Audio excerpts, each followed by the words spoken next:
So I'm taking this problem from the Serway College Physics 9th edition, problem 58 in chapter 3. And we have a basketball player, and here is the situation.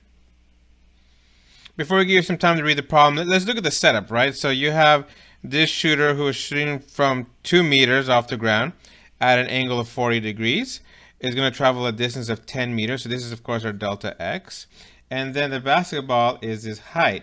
But be aware that if we were to draw a line all the way across, that the total height that this ball is going is not coming back to the original height from it was launched. It's actually going to end a little bit above it.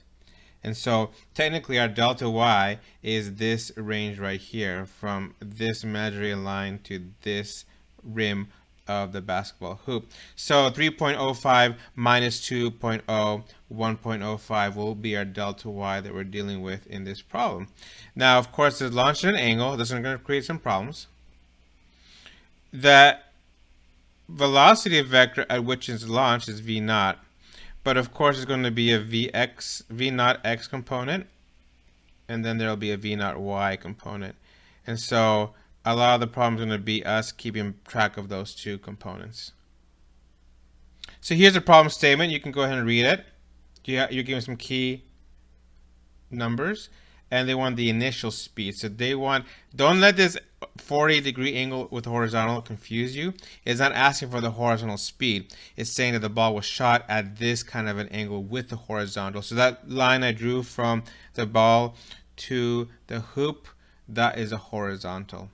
And so they're asking for the initial speed. They're asking for v naught, folks. They're asking for v naught, straight up v naught. So if we look back at this angle, this 40-degree angle, and we split it up into a right triangle, where v naught is a hypotenuse, v naught x is a horizontal, v naught y is a vertical, we can set up sine and cosine. And we've shown in the past how to set these up. And if we go ahead and solve for each component, we get this situation. Now, it would be very wise for us to take a moment to look at the geometry of the trajectory. If we're looking at the y-axis, so we have this v naught y, but then as it goes further up, you'll notice that these vy's get smaller and smaller until at this point, right, we hit a vy equal to 0 at the apex. And then as it comes back down, it starts increasing again. And so it is changing. The y value of the velocity is changing. And it's changing because of gravity. Now, we have this x component coming out of it, v naught x. And the thing about it is that this is the constant. This horizontal component of velocity is a constant that is always pushing this thing forward. That's where the basketball eventually travels the 10 meters. Okay, I'm trying my best to draw these the same length at each point. So what we notice is that at every point along this thing, v naught x happens to be vx wherever you're at. And this is going to be convenient for us algebraically. But please keep in mind that the y component of velocity is changing and it's affected by gravity. So we're going to have to use a kinematic, free fall kinematic for that. So we attempt to do the x-axis, and before we even do anything, by the way, again, I want to make it clear, we're looking for v naught. That's when we know we're done. But this might take a while. So if we try to do the 531 for the x-axis, it gets a little tricky. So we know that the acceleration is 0 meters per second because it's not changing, right? We're making this claim right here. And actually, we could make that claim as well, that Vx is V naught x, right? And what's V naught x? It's V naught cosine theta, which in this case is 40 degrees. We know that displacement that it travels 10 meters. Okay. And so these are the three. And the thing that we're looking for is time. Well, we don't actually know what we're looking for. We're looking for V naught. The problem is we're not going to find it because it's unknown right now.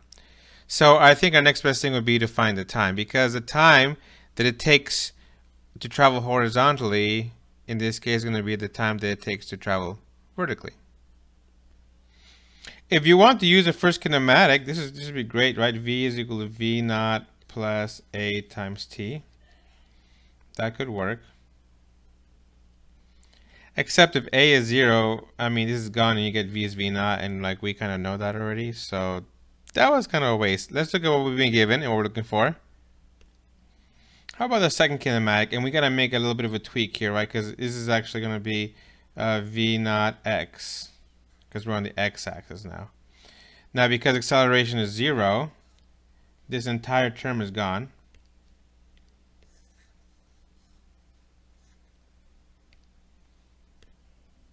And we end up with the classic definition of velocity.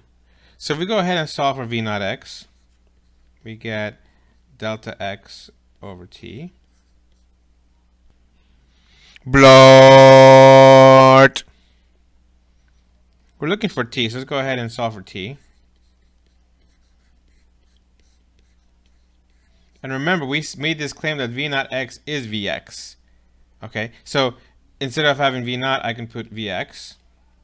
And instead of putting Vx, I can put this thing in there. So we get this relationship.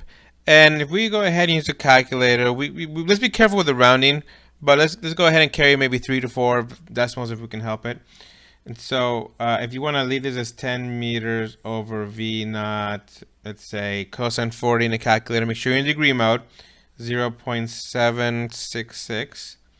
We could use that. Or if you want to go ahead and use a more simplified part of it, and remember these are T's, not 2's or Z's, we could do 10 divided by 0.766, and I'm going to get 13.05 meters over V naught. Now, why is this nice? Because we got V naught. So, I mean, like, if I move this right here, move this on here, I get V naught is 13.05 divided by T. But we don't have T. And we don't have V naught. So we're closer, but farther. Let's look at the y-axis now. So remember that we're going to set up the 5, right? And then focus on the 3 that they're given. So we're given, V naught y is V naught sine theta.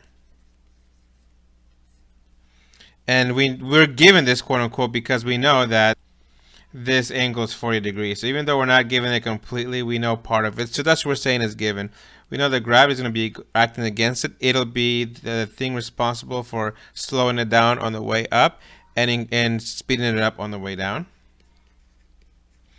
We have, of course, we found time, quote unquote. So weird. And we delta y, right? Delta y, if we look back at that basketball hoop, it was 3.05 meters off the ground. But the dude was shooting from 2 meters, height-wise.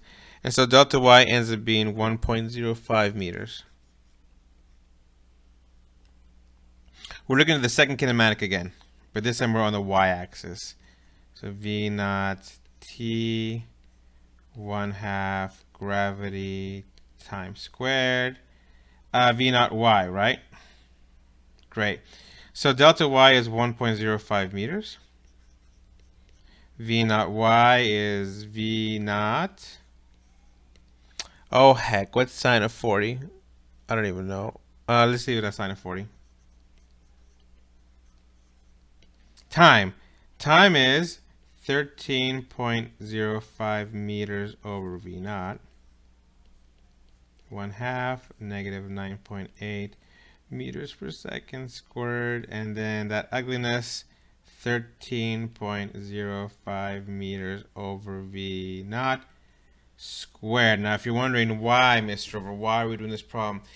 This is not your typical multiple choice problem, and I can tell you right now, it won't be. Okay, if anything, maybe finding the x component might be a part of it. But in reality, this could be a feasible free response question on the AP test. Okay, let's simplify some things here.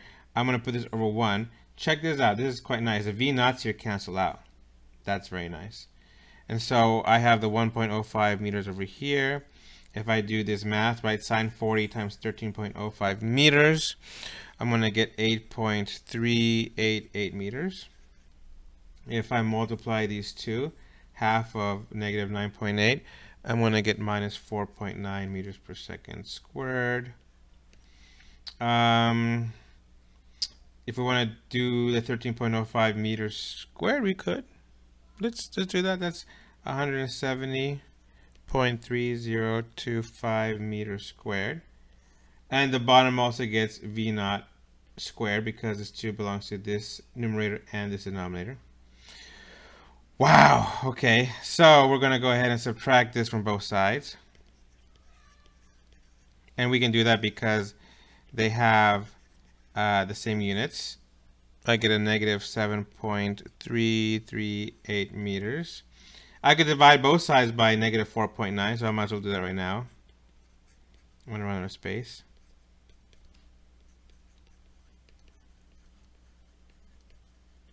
Good golly. That's great. The negatives cancel out. And then the meters cancel out. And so I'm going to get second squared. So this ends up being 1.4975 seconds squared is equal to everything on the right. We can put this over 1. And I could just kind of, quote unquote, switch them, right? Cross multiply, switch them. And we get this. And then I want the V naught by itself, so I'm going to square root both sides. And this is important because I have a meter squared and a second squared, so that comes out to be meter over second. And if I go ahead and divide these two and then square root it, I'm going to get 10.66 meters per second.